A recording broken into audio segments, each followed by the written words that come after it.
On my wedding night with my husband Reed Cheng, his childhood sweetheart's son had a high fever, so my newlywed husband left me, his bride, to take care of his childhood sweetheart and her son all night without returning. The next day, he took my dowry money to buy nutritional supplements for someone else's child. I became the laughingstock of the entire village, with some even calling me the overnight bride and giving me nicknames. In my previous life, I was just a housemaid who had her job taken away and ended up taking care of their entire family. I stayed at home, looking after his sick parents. Reed Cheng, however, let Kala's son move into the family quarters assigned to us by his workplace. Out of his monthly salary of 63 yuan, he only contributed 13 yuan to the household, which was supposed to cover the living expenses of the whole family, while the rest was given to Kala's son. It's almost laughable. In my past life, the only reason Reed Cheng and I ever consummated our marriage was thanks to Kala's son's father. If he hadn't broken his leg, forcing Kala's son to go home and take care of him, Reed Cheng and I would probably have remained a married couple in name only for the rest of our lives. Kala's son threw a tantrum when she found out, calling me shameless, saying all I did was flirt with men all day long and constantly think about that kind of thing. Reed Cheng actually went to comfort her, saying it wasn't my fault, that he lacked self-control and couldn't resist. That was the first time Reed Cheng ever spoke up for me. How ridiculous. Having to explain marital relations to someone else. That one time, I got pregnant. When I was 7 months along, Kala's son's son pushed me into a river. I was rescued and taken to the town hospital, but I lost the baby. The impact caused severe abdominal bleeding, and my uterus had to be removed. I wanted to report it to the police, but Reed Cheng refused. If you report this to the police, we'll get divorced, and you'll never be able to have children again. Who would want you then? Don't worry, I'll treat you well, and I'll have my nephew take care of you in your old age, but I would rather get divorced than not report it to the police. Reed Cheng was afraid I would report the case, so he kept me under house arrest. My biological father died saving the factory from a fire. After his death, the factory gave me a job placement quota, which Reed Cheng ultimately gave to his sister-in-law. After my father's sacrifice, my mother disappeared without a trace. I was taken in by my uncle, though taken in is a generous term, as his family simply moved into the brick house my father had built. I don't know what benefits Reed Cheng offered my uncle, but his initial fury over the incident gradually turned into attempts to persuade me. In the end, with no way out, I jumped into the river to end my life. The courtyard gate was knocked upon. My husband's first love, Kala's son, stood at the entrance holding a child, pleading for help. Reed, Huzi has a fever. Can you help me take him to the commune clinic? Woo-woo. Reed Cheng pushed me away from his embrace and immediately started getting dressed. You're not allowed to go. Her family is from this village, and it's not like she doesn't have siblings. Why should you go on your wedding night? While putting on his shoes, Reed Cheng coaxed me. Zia Shu, you know her family situation. Her brother won't take care of her. Furious, I stepped barefoot onto the floor. No matter what, you can't go. Even if her brother won't help, there's still her father. Tiger's uncles have always been good to him. It's not your place to interfere. Reed Cheng grew impatient. Dong Hui was my brother. Now that he's gone, I'll do everything I can for his wife and child. Stop making things difficult. I grabbed Reed Cheng, refusing to let him leave, my eyes red with anger. Reed Cheng, it's our wedding night. If you walk out now and word gets out, how am I supposed to face the village? Reed Cheng hesitated visibly, but the knocking outside grew louder, and he still chose Kala's son and her child. I promise I'll come right back after dropping them off. It's not safe for a woman and a child to travel at night. Besides, no one will know I left. I still held on, refusing to let him go. In a fit of anger, he shook me off, and I lost my balance, hitting my forehead on the desk.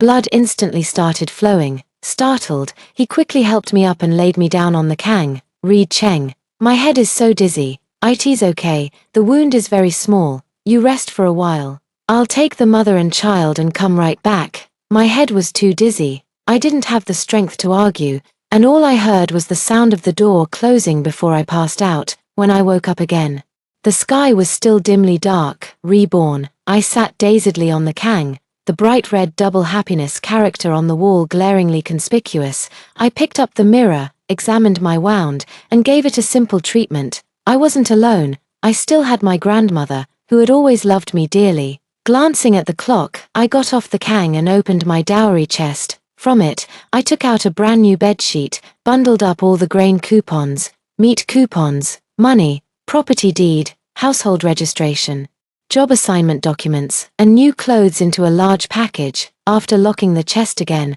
I wrote a plea for help, shouldered the heavy bundle, and headed straight to my grandmother's house. Grandma is getting older and wakes up quite early. She was sewing shoe soles in the house when she saw me and was very surprised. I'll keep it short. Grandma, I'm getting a divorce. Can you help me hide these? When Grandma saw my forehead, her eyes instantly reddened, without asking another question.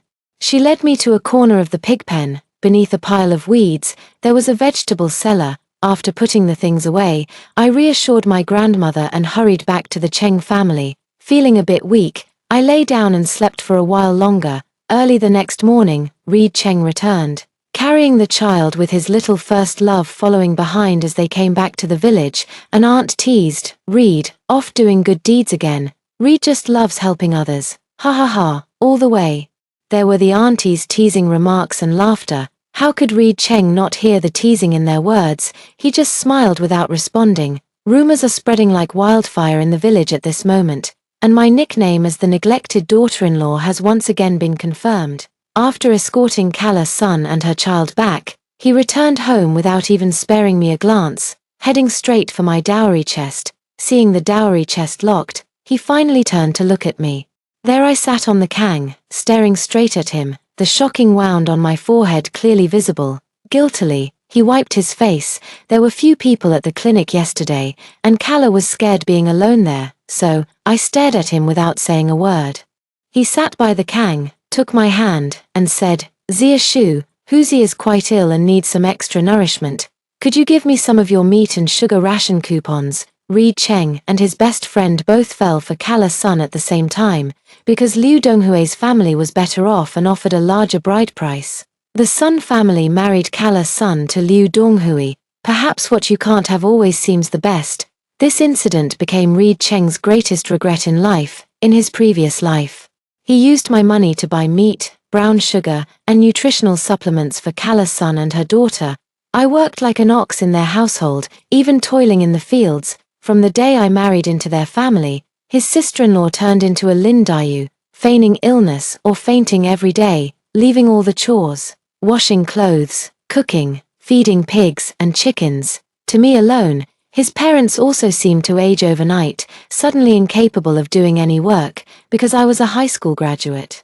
I had to find time to tutor his nephew, and when the kid didn't do well in exams, they blamed me for not being diligent enough. Scenes from my past life flashed through my mind one by one. Hatred churned inside me, and I suddenly pushed Reed Cheng away. Caught off guard, he fell to the ground.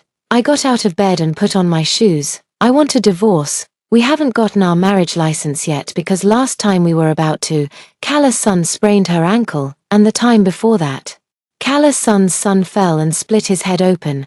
Actually, I'm not old enough to legally get married, because I was very smart as a child. My mom wanted me to start school early and changed my registered age to be 2 years older. Little did she know that after changing my age to enroll, I was too young to even sit still in class. In the end, I ended up repeating first grade for 2 years. In the countryside, holding a wedding banquet is equivalent to getting married.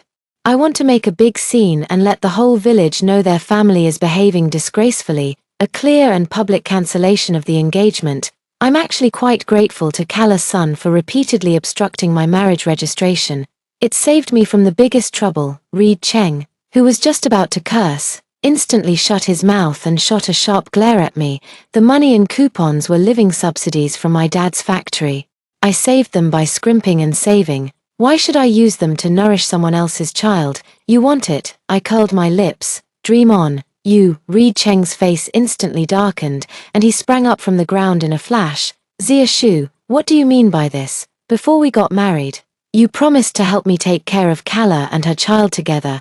I could hear the suppressed anger in his tone. "I didn't mean anything. I regret it. Take care of yourself.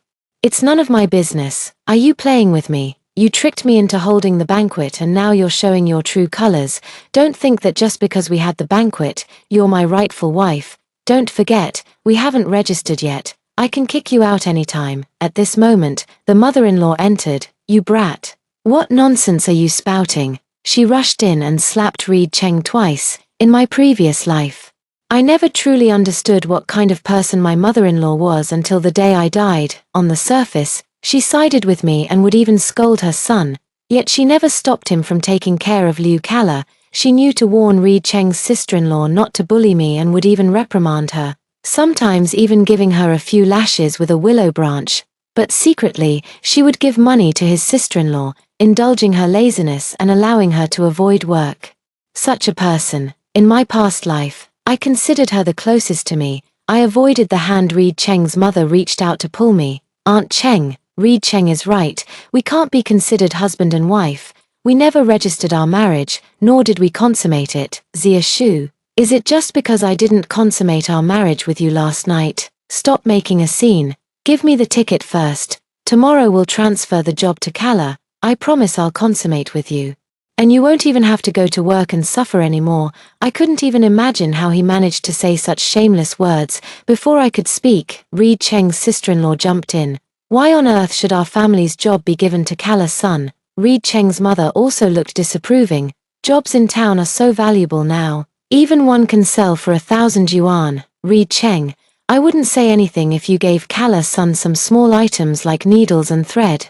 Helping occasionally is your kindness. But you can't give away a job. It should go to your sister-in-law. Your brother's family has a son who can take over the job in the future. Mom, Kala is struggling alone with her child. If I don't help her, who will? She has no income. A woman can't even fill her stomach by farming alone. With a job, Kala can support herself and her child with the wages. No, second brother, I'm your sister-in-law, and Little Bao is your own nephew.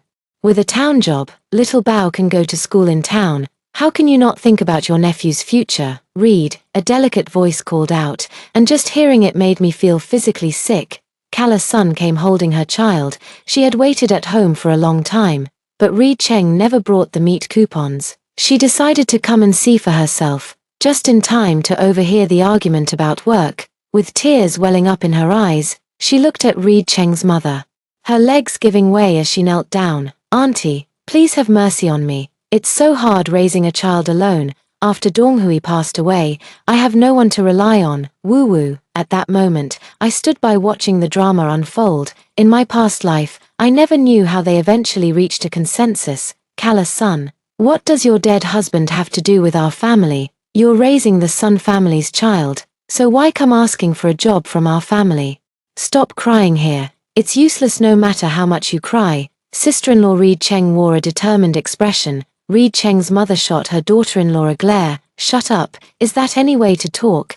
Then she went to help Kala's son up. "Kala, Reed Cheng spending money on you is something I've never interfered with. But this job matter really won't do. If word got out that our family gave you the job, it wouldn't look good for your reputation. Don't you agree? And given your own family's behavior, you wouldn't even be able to keep the job. What do you think? But don't worry. Once Reed Cheng's work unit assigns him a house, you can move in with the child. When you go to the city, Reed Cheng can set aside part of his salary to help you, and the child can even attend school under his work unit's quota.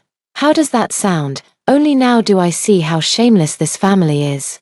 Without even consulting me, the person involved, they've already arranged my job and decided who to send me to. They've even arranged the housing. I never imagined that in my previous life, the idea of taking Kala's son to live in my house was actually Reed Cheng's mother's suggestion. But I don't understand why Reed Cheng's mother would go to such lengths to indulge Kala's son. Kala's son seemed quite pleased with Reed Cheng's mother's proposal. She slowly stood up and, with a pitiful expression, uttered a single word, "Okay." Only I could see the uncontrollable calculation in her eyes. Sister-in-law Reed Cheng wore a satisfied smile. To her, it didn't matter who Reed Cheng gave his money to, as long as the job went to her. Reed Cheng also breathed a sigh of relief, as if the matter was settled just like that. When Kala's son came in earlier, she didn't close the courtyard door properly, so now several aunties were watching the commotion in the yard. As I walked out, I shouted loudly to the aunties outside, "Aunties, Did you see that? Before I could even speak, the Cheng family gave away my job. This family devours people without spitting out the bones. I want a divorce." As soon as these words were spoken, Reed Cheng's gaze immediately turned to me, as if he wanted to tear me to pieces. Reed Cheng's sister-in-law's smile froze on her face. Mrs. Cheng looked as if she had been choked by the throat at this moment. Father Cheng walked over and gave Reed Cheng a meaningful look. "Reed Cheng, why don't you take your wife back inside? Don't embarrass us out here." Understanding the hint, Reed Cheng stepped forward to grab me. I immediately bolted outside, screaming, "Help! The Cheng family is trying to kill me." I ran all the way toward the village chief's house. Many villagers, hearing my cries, came out to watch the commotion. Reed Cheng chased after me, but how could I possibly outrun him? Before I even reached the chief's house, Reed Cheng caught up, grabbed me, and carried me back home. "Help, village chief, help, we're not legally married." Reed Cheng, "Taking me back would be illegal confinement. I'll sue you, I'll make you go to jail, I'll hang myself at your doorstep. Help, my father is a hero, and you're abusing the child of a hero." The village chief still didn't appear, and the villagers only offered verbal because everyone considered this a family matter.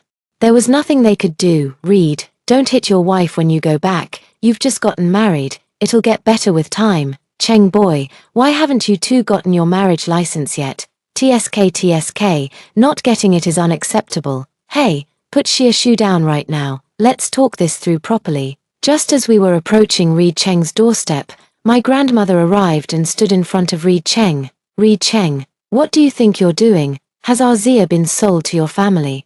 Reed Cheng didn't dare to leave at this moment. The accusation of disrespecting elders would reflect poorly on him, especially since he held a job in town. "Grandma, stop, call me Granny Xia. My granddaughter hasn't registered a marriage with you, so I'm not your grandma. Put her down immediately, or this old lady will report you to the police station for forcibly abducting a civilian woman."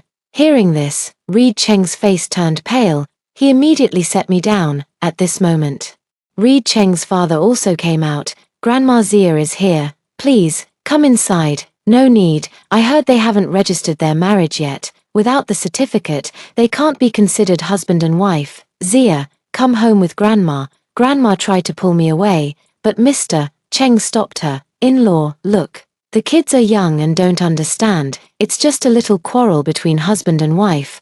Why take it so seriously? In our countryside, holding a wedding banquet means they're officially married. That's how it's been for generations, isn't it?" "PH. What, you think the Communist Party's words don't count anymore? It's been decades since we broke with the four olds and embraced the new society. The radio keeps preaching about a society ruled by law, a society ruled by law. So what, you want to break the law? Don't think this old woman doesn't understand. Let me tell you, Cheng Laosi, without a marriage certificate, it's not a marriage. If you dare to forcibly keep someone, I'll report Reed Cheng for the crime of hooliganism. I, this old woman, have worked as a women's director for half my life. Just try to bully a woman." A few words left Cheng's father speechless. Watching my grandmother argue so fiercely for me, I couldn't stop my tears from flowing. In my past life, when I was held under house arrest, my grandmother never knew about it. At that very moment, the village chief and his wife came running from another direction. Only when I saw the old village chief did I finally breathe a sigh of relief. Actually, I had gone to the village chief's house early in the morning. Seeing the lock on the front door, I knew the chief and his wife must have left before dawn to sell their saved eggs at the market. I slipped the plea for help through the door crack into the village chief's yard. Little did I know it was the end of the month. After selling the eggs, the village chief went straight to the commune to give his summary report. His wife returned home alone, saw the plea for help as soon as she entered the yard, and immediately rushed to the brigade to make a phone call. The village chief hurried back upon receiving the call, while his wife, frantic with worry, waited anxiously at the village entrance. The entire village. I could only turn to the village chief for help, because my father once saved his youngest son from the river. When my father passed away, the village chief said, "If you ever need anything, you must come to your uncle." In truth, in my past life, the village chief secretly sought me out many times, asking if I needed help. He even said that if I wanted a divorce, he could assist me, but back then, it was as if I was under some kind of spell. Come on, let's go inside and talk. Tell me what's going on. The village chief spoke up, and the villagers followed, crowding into the yard. I supported my grandmother as we returned to the Cheng family with the village chief. As soon as we entered the house, I saw that the lock on my trunk had been pried open. I flung the trunk open. Who did this? The eldest sister-in-law of the Cheng family stepped forward defiantly. I did it, so what? Once you marry into our family, we're all one household. What's wrong with me taking a look at your dowry? Who knew you were just putting on airs with a shabby trunk? There wasn't even a damn thing inside. I'm reporting this to the police. This is theft. Even if I hadn't married into your family yet, you have no right to pry open my lock. This is the behavior of a thief. When his sister-in-law heard about reporting to the police, she felt a bit guilty. When I opened the box, it was already empty. Why report to the police? This box wasn't empty when it was carried in yesterday. Brother Zhong and Brother who carried the dowry, can come in and try lifting it now. At that moment, Brother Zhong and Brother who were watching the commotion, were present. The two of them lifted it and said, "No, this was much heavier yesterday." Cheng's sister-in-law was dumbfounded. "You short-sighted fool, old Mrs." Cheng immediately slapped Cheng's sister-in-law. Aunt Cheng covered her face with a pitiful expression. Reed Cheng glared at Aunt Cheng with resentment. Old man Cheng, seeing his son's expression, thought that his son had managed to retrieve the items last night, and now his sister-in-law had ruined his plans. Meanwhile, Reed Cheng believed that his sister-in-law had hidden all the items away because he had watched her pack the dowry items himself, for the sake of his sister-in-law's dignity. And for his son's face, old Cheng said, "Why involve the police? Let's discuss what's inside and compensate you with money." I was delighted to hear this. I wanted to reclaim what was owed from my past life. Cash plus the value of the items, including bedsheets and clothes, totaling 400 yuan. Old Cheng nearly stumbled and fell. "How much? You really dare to ask for that much?" "My dad's factory gave me a living allowance of 30 yuan per month until I graduated from high school this year, totaling 4 years and 3 months, which comes to 1,530 yuan. I gave my uncle 15 yuan per month for living expenses, leaving me with 765 yuan. Before I could finish, there were gasps all around. Didn't Uncle Zia Shu say Zia Shu didn't give any money? Exactly, that Dong Qiao even said they had been supporting Zia Shu for over 4 years for nothing. But 15 yuan a month was enough to cover the whole family's living expenses. Oh, how heartless, just like her mother. Her mother was a stepmother, and she was terrible too. TSK, I continued. Apart from spending 180 yuan on a watch for Reed Cheng at my wedding and 60 yuan on a set of clothes for her mother.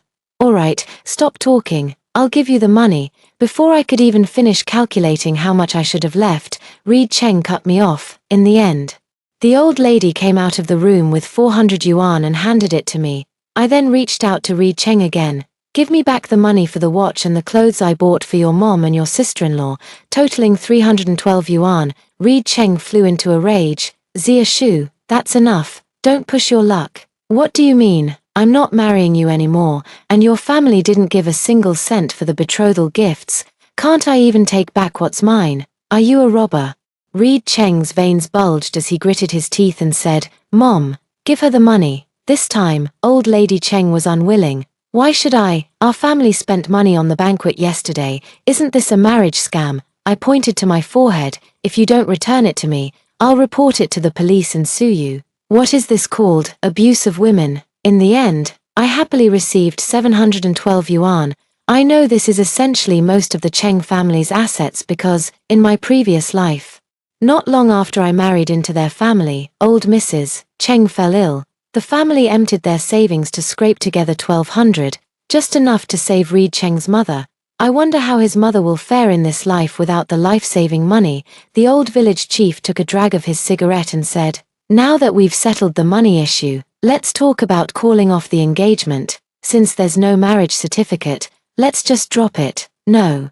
Reed Cheng and his mother exclaimed in unison. I looked at Reed Cheng. "Are you trying to force me into marriage? Zia Shu, wasn't it you who was eager to marry me back then? Wasn't it you who agreed to take care of Kala's son and her child? Wasn't it you who volunteered to give up your job?" Hearing this, I wished I could drown my past self in a bucket of piss. I exhaled a heavy breath. Yes, I was the one who rushed to marry you back then. But now I regret it. What am I not allowed to regret?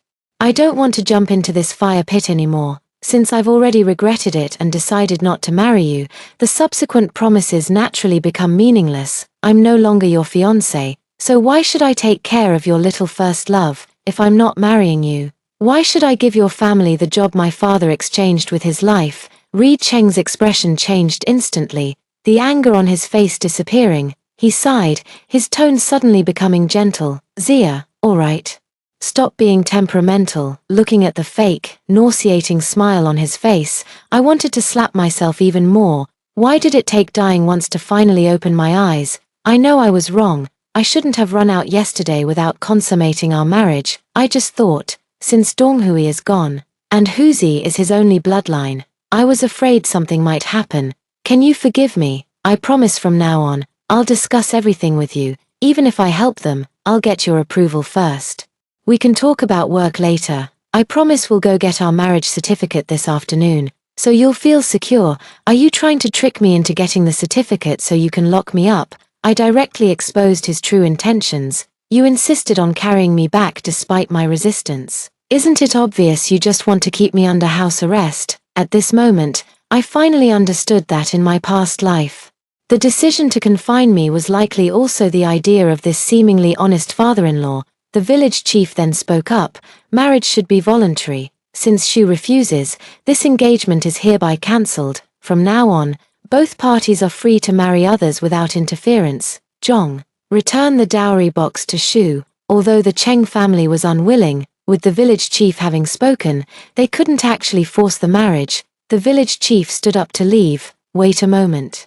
Uncle Village Chief. I pulled Grandma aside and whispered a few words to her. With tears in her eyes, Grandma nodded. I held my grandmother's hand, comforting her heart with my warmth. Since everyone is here today, I'd like to ask you to make a decision for me once more. I'm already 18 and have graduated. I want to sell the brick house my father left me, as well as my grandmother's house. As soon as these words were spoken, the room immediately erupted in commotion. The reason I wanted to sell the houses was because I knew that with my own strength alone, I couldn't drive away my uncle's family. Even if I did, I wouldn't be living in the village long term, and they would surely damage the houses. Grandma and I have offended the Cheng family today, and I already knew from my past life how wicked the Chengs can be. If someone's dog poops in their field, they would definitely find a way to kill that dog. Living in the same village as such people would bring endless trouble. My mother was Grandma's only child. Although Grandma has siblings in this village, they are all elderly. How could they have the energy to look after her? Uncle's family won't easily back down either, so we might as well go all the way. I might as well sell the house and use the money to buy one in town, so I can bring Grandma to live with me. My grandmother's house was also a brick tile house renovated by my father. Someone once asked if my grandmother would sell it, but she refused. At that time, she wanted to wait there for my mother to come home. In my previous life, even until my death, my mother never appeared again. I never understood why. In my memory, my mother was very filial. So how could she just leave my grandmother without a word? As my thoughts returned to the present, someone asked about the house price. After some bargaining, and considering that my uncle's family was living there, making it troublesome for the buyer to evict them, we finally settled on 600 yuan. My grandmother's house sold for even more than mine, 750 yuan. Because the yard was particularly large and there were no complications, they were both sold to two families preparing for weddings next year. To avoid complications, we directly signed the agreement between us and went to the town's property bureau in the afternoon to complete the transfer. They also agreed that we could move out of my grandmother's house within 6 months, giving us time to find a new place. After paying the deposit and signing the agreement, my uncle's family immediately came over upon hearing the news. My aunt scolded me harshly. "You heartless girl, who told you to break off the engagement? Back when your father passed away, how much did the Cheng family help us? How can you be so ungrateful?" Not a single word was mentioned about the house. Auntie really knows how to manipulate. She's aware they have no grounds when it comes to the house. Auntie, back then the whole village helped out. Does that mean I have to marry every single person who lent a hand? Your father died early too, and your mother raised your brother and you with the village's help. Did she repay everyone by sleeping with them? Wait, I remember your mother later married an outsider. That family hadn't even moved here when your dad died, right? My aunt's face immediately changed. She sat on the ground, slapping her legs and crying, I've raised you for so many years for nothing, you ungrateful wretch. Auntie, you live in my house, and I pay for living expenses. You didn't raise me for nothing. I even have to help you wash clothes and cook. You're talking nonsense. When did you ever give me living expenses? Woo-woo, you're so young and already know how to lie. I'm your aunt, and I've been so good to you. How can you be so heartless? Zia, don't be silly. Marriage is not a game. The wedding banquet has already been held, which means you're married. Live well with Reed Cheng. Reed Cheng is a good child. Such high-sounding words, spoken so beautifully. Uncle, I'm 18 years old now. I can take care of my own affairs. Auntie, do you know why I always have you press your fingerprint whenever I give you money? I've kept them all, because they're evidence, everyone. Yes, that was the only time I was ever clever in my life. Though I wouldn't really call it clever, because the village chief's youngest son taught me. Back when he hadn't joined the army yet, after my dad passed away, he always secretly helped me. At first, I gave all 30 yuan of the monthly allowance to my aunt. When he saw me giving all the money to my aunt, he gave me an idea. You only need to give half for living expenses. If you don't have any money yourself, what will you do if they don't pay your tuition in the future? I listened to this older brother very carefully, because ever since my dad saved him, he always protected me like a guardian. I decided to give him 15, and he taught me again, telling me to prepare a notebook and have her sign every time I gave her money. Otherwise, what if they ask for living expenses when I grow up? I thought that made a lot of sense, but my aunt couldn't write. My brother didn't know where he got me a box of ink from, so every time, he had my aunt put her handprint. Later, I finally found out where the ink came from, because he was beaten up by Uncle Village Chief, and Uncle Village Chief's ink was lost. I never thought these handprints would actually become evidence now. Auntie's eyes were about to burst. Uncle, I've sold my house. You should move back to the old house soon. What? You sold it and broke off the engagement. Where will you live in the future? I'm going to buy a house in town, then instead of selling it to someone else. You might as well sell it to your uncle. Uncle is right. So how much are you planning to buy it for? Uncle, I said, smiling at this blood relative, who was the last straw that broke the camel's back in my previous life. He was quite clever and didn't quote a price directly. Whatever price you sell it for to others, I'll give you that much. Don't worry, your uncle won't shortchange you. It's fine to give a bit more. As soon as he said this, some villagers started to question me. Exactly.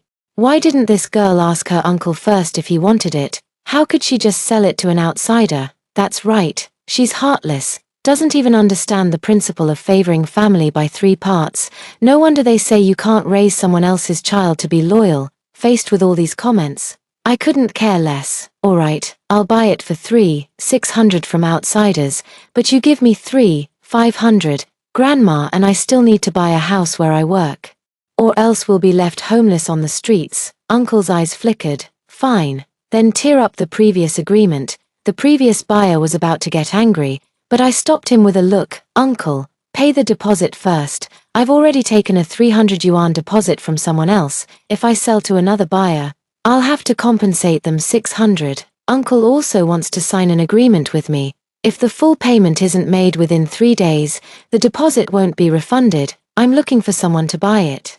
Uncle couldn't stay calm. His whole family is lazy and gluttonous. They couldn't even come up with the deposit, let alone afford to buy a house. I'm your own uncle. Why do I still have to pay a deposit? Even brothers must settle accounts clearly. But as far as I know, your family doesn't even have money to renovate the old house. Otherwise, you wouldn't have lived in my place for so many years.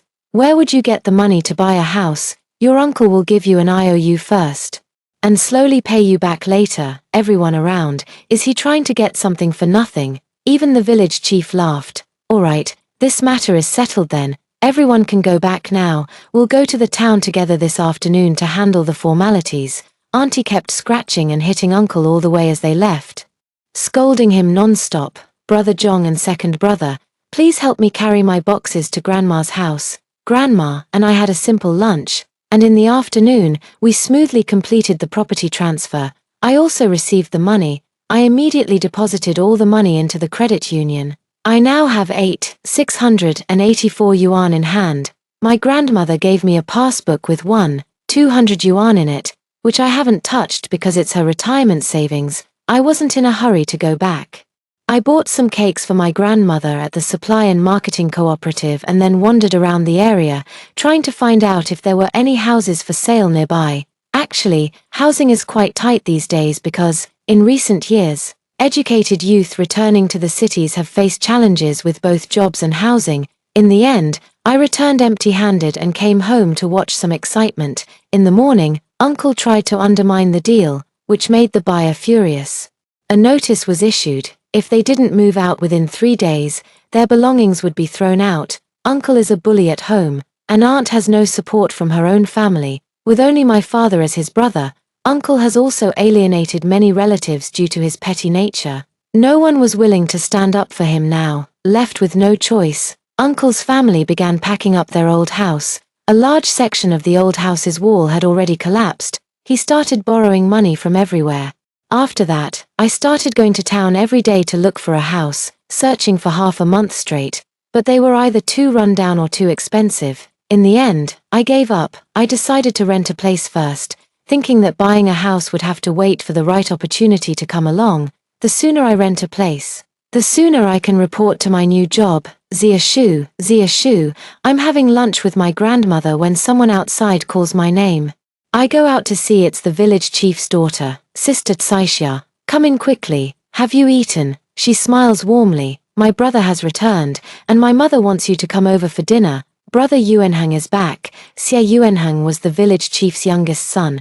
I remembered that in my previous life, he never came home, the village chief's wife, because he was always in the army and wouldn't get married, truly worried herself sick. I went back to the yard, caught a chicken, and followed Tsaixia to the village chief's house. Why did you catch a chicken? Take it back quickly, Sister Tsaixia. My grandma and I are moving, and these things need to be dealt with anyway. We might as well add a dish to our meal. Sister Tsaixia no longer refused. As soon as we entered the yard, the food was already on the table. The village chief's wife took the chicken from my hand. We'll eat this tonight. Jinghong was the village chief's eldest grandson, 12 years old this year. The village chief's wife gave Jinghong a basket. Take these to Grandma Zia. Auntie, no need, my grandma has already eaten. But the village chief's wife still insisted on having Jinghong deliver the meal. In my past life, my grandmother never even drank a sip of water from the Cheng family. Seeing my big brother after 4 years apart, I could hardly believe it. The once frail, sickly boy had now become a tough man. The silver stars on his shoulder straps gleamed coldly in the twilight. His brow sharp as a blade, the slight droop at the corners of his eyes hiding a hint of languor. When he turned to look at me, the high bridge of his nose cast a clean shadow across his profile, his jawline taut as a bowstring, the faint curve of his lips like thin winter ice, his stern demeanor exuding a natural, unyielding dominance. Zia, you're here. The rich, magnetic, and familiar voice brought me an infinite sense of security. I felt my cheeks burning, utterly embarrassed. Never did I expect that even after living 2 lifetimes, I would still blush at the sight of a man. The village chief's wife gave me a meaningful smile. After dinner, the village chief's wife walked me home and went alone to the bedroom to chat with my grandmother. Later I learned that Brother Yuanheng had come back for me. Every time he called, he would ask about my situation. When he heard about my broken engagement during a recent call, he immediately requested leave from the military. Grandma asked for my opinion, and my cheeks flushed red as I shyly lowered my head. Grandma understood my feelings. The very next day, the village chief and his wife indeed came to our door with a matchmaker. My condition was simple. I would always live with Grandma. He agreed completely. In the capital city where his military unit was stationed, his division commander had already promised to assign him a separate courtyard for us to live in. He asked me to bring my grandmother along to join the military camp. The village chief's youngest son proposing to me became the talk of the entire village. Some scolded me for being unchaste, saying I got engaged right after breaking off a previous betrothal. Others criticized Brother Yuanheng for being an old cow eating young grass. a 26-year-old marrying an 18-year-old bride. Some also said I was lucky to marry a company commander. In this life, I don't care what others say, he had limited leave. So he mailed the documents to the military, and we started preparing for the wedding here. Because I was going to follow the military, I gave my job at the machinery factory to Sister Tsaisha.